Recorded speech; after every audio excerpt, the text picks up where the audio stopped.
As I'm recording this, we're in the beginning of summer. School just ended here in Louisville. We wrapped up my younger son Alex's eighth grade year. So he's going to be a high school student. Boy, time flies. And wrapped up high school baseball. And now we're embarking on our summer baseball season. So there's a lot of transition going on. And I think that for a lot of people in our industry, they feel the same stuff, whether their life has some similarities there and maybe they got school age children, or maybe they just have a little bit of cabin fever because during a peak season, they felt like they were working longer hours and they're really busy. Or maybe their clients are people whose life changes very much with the summer season approaching. So I wanted to talk with you about how we think about that and how I think you can make the most of the seasonality that comes. And the specific approach or the things that I'm going to talk about are most relevant to summer, but I think that you could take this general mentality and apply it to any change of season, whether it's like the holidays or something else.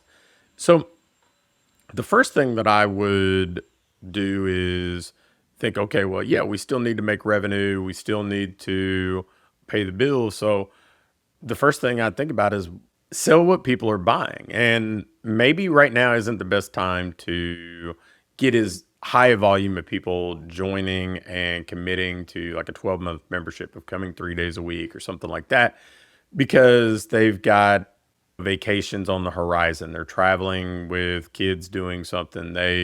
Their schedule changes a little bit because maybe they have school age kids who are home for the summer. That's fine. That's reality. You can sit there and be frustrated about it. You can kind of fight it or resist it, or you can lean into it, which is the direction I would encourage you to go. Sell what they're buying. And this could be some sort of summer membership where you're asking somebody to make a commitment for 8 or 12 weeks, and maybe you offer them some sort of incentive like, hey, pay for 2 months, get three. That way they feel like if I miss a little bit, it's still okay. Sell what we call an all access pass, which is a little bit like a punch card, right? It's just buy a certain number of sessions and you can reload this all access pass. And that way, just use what you need and they don't expire. And you don't have to worry if you're going out of town for a week. You don't have to worry about missing something. You don't have to worry about losing out on something that you paid for. So sell them that. Sell people more personalized attention when they're about to go on vacation. Oh, do you want to do some one-on-one training? Do you want some nutrition coaching? Do you want some accountability to help you dial things in for the last month or 6 weeks before you go somewhere that you want to look your best, feel your best, maybe take pictures and those sorts of things. So those are things people are buying. Lean into that. Sell them what they're buying rather than fighting it and only selling them the things that you want to offer. So that's number one. Number two, the summer is a wonderful time to improve your infrastructure. And maybe that's the physical space. Maybe you need to paint some walls or clean some stuff up or fix some things. Great. Maybe it's installing systems. Maybe it's establishing a new schedule, team meetings, personal development, any of that sort of stuff. But for a lot of us, installing the systems that we are going to use to make the second half of the year everything that we want it to be, this is the perfect time to do it. So improve your infrastructure is very much a default thing that I know I try to do in my business at this time of year, but it's something I encourage our clients to do as well. The third thing that I would talk to you about is improving yourself, right?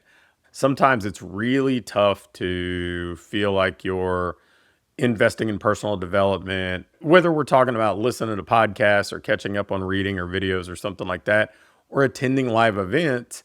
Sometimes it's really challenging to do that stuff in January and February and March. Well, if you've got a little bit more open capacity, now's the time to level up. And that doesn't even necessarily have to be training business related stuff. It may be things that you just want to get better at, skills you want to develop, things that you want to improve at.